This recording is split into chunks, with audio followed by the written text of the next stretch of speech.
Hello everyone, welcome back to the channel. तो again the sky supreme के new episode में आप सबका स्वागत है। और गाइस, कुछ टाइम पहले हमने स्पीड सोर्स सोवरिंग को भी अपलोड कर रखा है। अगर आप लोगों ने उसे भी नहीं देखा तो देख लेना। देख लिया है तो अच्छी बात है। तो फिर चलिए अगेन द स्काई सुप्रीम के न्यू एपिसोड को अब हम स्टार्ट करते हैं। तो एपिसोड के स्टार्टिंग में हम टैन्यू को देखते हैं, जिसने वहाँ पे उन दोनों को पूरी तरीके से खत्म कर दिया था। और वुसिंग आते हुए कहने लगता है, वैसे मुझे लगा था कि क्यों सुप्रीम और ओरिजिन सुप्रीम के डिसाइपल बहुत ही ज्यादा पावरफुल होंगे, बट ये दोनों तो बहुत ही ज्यादा कमजोर निकले। सच में ब्रदर, फाइट करने में मजा नहीं आया होगा ना आपको। उसकी बातें सुनकर टैन्यू कहने लगता है, ये सब कुछ छोड़ो, तुम जल्दी से मिस बिंग और यिंग यिंग के पास में जाओ, उनकी हेल्प करो सबको खत्म करने में। इवन की 8 हेवन से हमारे सारे ट्रेसेस को भी इरेज कर देना, इवन की रुयु के भी कर देना, कोई भी ना फंसे। अब उसकी बातें सुन के उसिंग कहने लगता है, ठीक है ब्रदर। वहीं पे दूसरी तरफ हम चूतियाओ को देखते हैं, जो कि भागते हुए जा रहा था और वो कहने लगता है, सब कुछ गड़बड़ हो गया। अब इसकी बातें सुन के रुयु कहने लगती है, आखिरकार क्या हुआ? जिसके रिप्लाई में चूसियाओ कहने लगता है, 8 हेवन और 7 हेवन दोनों के एम्परर्स पूरी तरीके से मारे जा चुके हैं और 8 हेवन तो पूरी तरीके से क्योस में है। ये सब कुछ सुन के वहाँ पे रुयु कहने लगती है, जरूर ये उसी ने किया होगा। वैसे भी हमें जल्दी से यहाँ से निकलना होगा, वरना हम भी फंस जाएंगे। और 8 हेवन की एम्प्रेस तो क्योस सुप्रीम की डिसाइपल भी थी।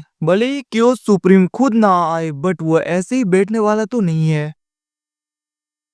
वैसे भी हमें जल्दी से यहाँ से निकलना होगा। ये सब कुछ टैन्यू की वजह से हुआ है। ना तो हमें 9 हेवन में कुछ मिला, ना अब 8 हेवन में। हमें जल्दी से जल्दी 8 हेवन से निकलना होगा। उसकी बातें सुन के दूसरी तरफ क्वीन फेंग सोचने लगता है, वैसे भी ब्रदर टैन्यू ने तो ये सब कुछ हमें पहले ही बता दिया था, बट क्या करें, मैं अपने सिस्टर को बता नहीं सकता। वहीं पे चूसियाओ कहने लगता है, सिस्टर आप चिंता मत करिए, वैसे भी 7 रिलम में जाने के बाद में वहाँ पे तो सब कुछ हमारा पहले से ही तैयार है। ये सब कुछ सुन के हम देखते रुयु कहने लगती है, क्या? बट तभी वहाँ पे चूसियाओ को सू समझाने लगती है अपने आंखों के इशारे से, जहाँ पे चूसियाओ भी समझ गया था और वो दोनों ऐसे प्रिटेंड करते हैं कि उन लोगों को कुछ भी नहीं पता। वहीं पे दूसरी तरफ हम क्वीन फेंग को देखते हैं, जो कहने लगता है, सिस्टर अब हमें चलना चाहिए जल्दी। इतना कहते हुए क्वीन फेंग वहाँ पे रुयु और दूसरों को लेकर 7 हेवन की तरफ चला गया था। अब यहाँ से सिन सिप्टो के दूसरी तरफ हमें 6th हेवन इमोर्टल रिलम में दिखाया जाता है, जहाँ पे बहुत कुछ डिस्ट्रॉय हो गया था, जिसको देखकर उसिंग कहने लगता है, ब्रदर आखिरकार 6 हेवन में क्या हुआ होगा? वैसे भी 6 हेवन तो दूसरे के मुकाबले अच्छा होना चाहिए था। उसकी बातें सुनकर टैन्यू कहने लगता है, जरूर 6 हेवन में कुछ ना कुछ तो हुआ है, हमें 6 हेवन के इमोर्टल एम्परर को ढूंढ के उसे पूछना चाहिए। वो लोग ऐसी बातें कर ही रहे थे, तभी हम देख के वहाँ पे एक एल्डर आते हुए कहने लगता है, वो तो आप लोग आ गए और आप लोगों का 6 हेवन में स्वागत है। अब उसकी ऐसी बातें सुन के हम देखते वहाँ पे उसिंग कहने लगता है, आप तो बहुत ही ज्यादा पोलाइट हो। जिसके रिप्लाई में वो एल्डर कहने लगता है, हमारे एम्परर आपका वेट कर रहे हैं, उन्होंने ही मुझे आप लोगों को लेने के लिए भेजा है। वैसे भी आप लोग 7 हेवन से डायरेक्टली 6 हेवन रिलम में आ गए हो, तो इसका मतलब जरूर आप लोगों ने एम्परर के टोकन का यूज किया होगा, जिसकी वजह से आप लोग टाइम एंड स्पेस का यूज करते हुए डायरेक्टली 6 हेवन में आ गए। और जरूर आप लोगों को 7 हेवन के एम्परर ने ही भेजा होगा। वैसे भी हमारे एम्परर पूरी तरीके से तैयार है, जैसा जैसा हमारे एम्परर ने बोला था। अगर वो मानने के लिए तैयार है तो हमारे 6 हेवन के एम्परर भी नेगोशिएट करने के लिए तैयार है।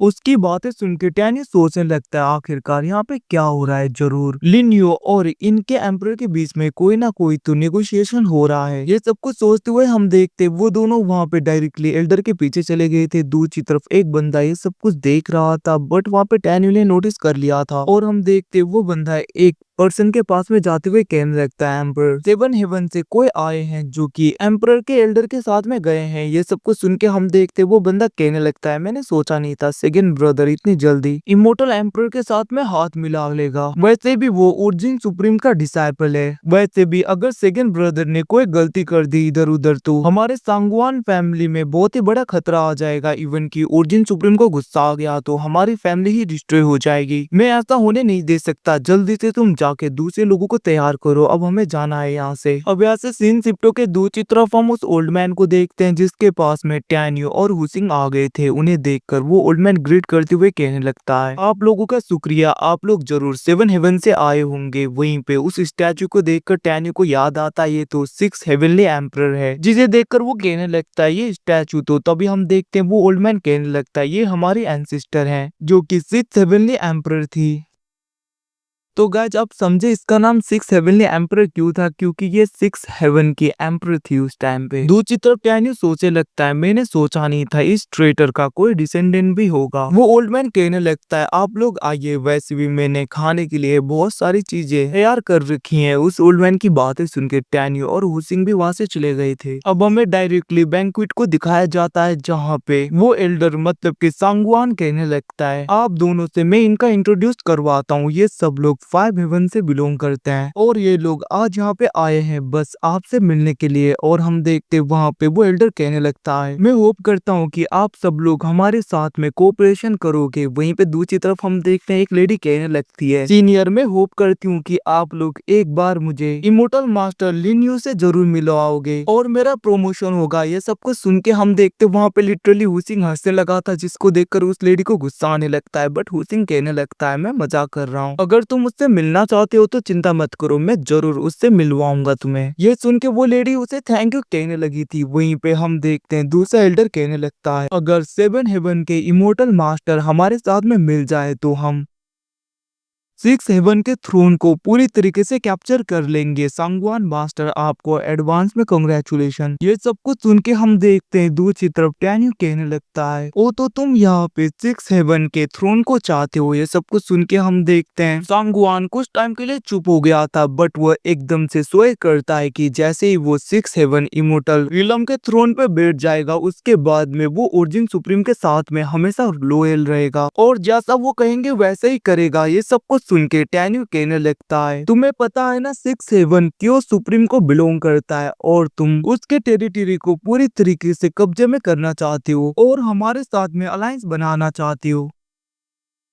वैसे भी दुश्मन का दुश्मन दोस्त होता है, हम तुम्हारी हेल्प जरूर करेंगे बट तुम्हें डर नहीं है कि क्यों सुप्रीम पूरी तरीके से गुस्सा हो जाएंगे तुम लोगों के ऊपर। ये सुन के दूसरी तरफ फाइव हेवन का एक बंदा गुस्सा होने लगता है। वो कहने लगता है वैसे भी नाइन हेवन ओरिजिन सुप्रीम को बिलोंग करता था, फिर भी नाइन हेवन को क्यों सुप्रीम ने ले लिया, तो उसी के बदले में हम भी सिक्स हेवन को पूरी तरीके से ले लेंगे।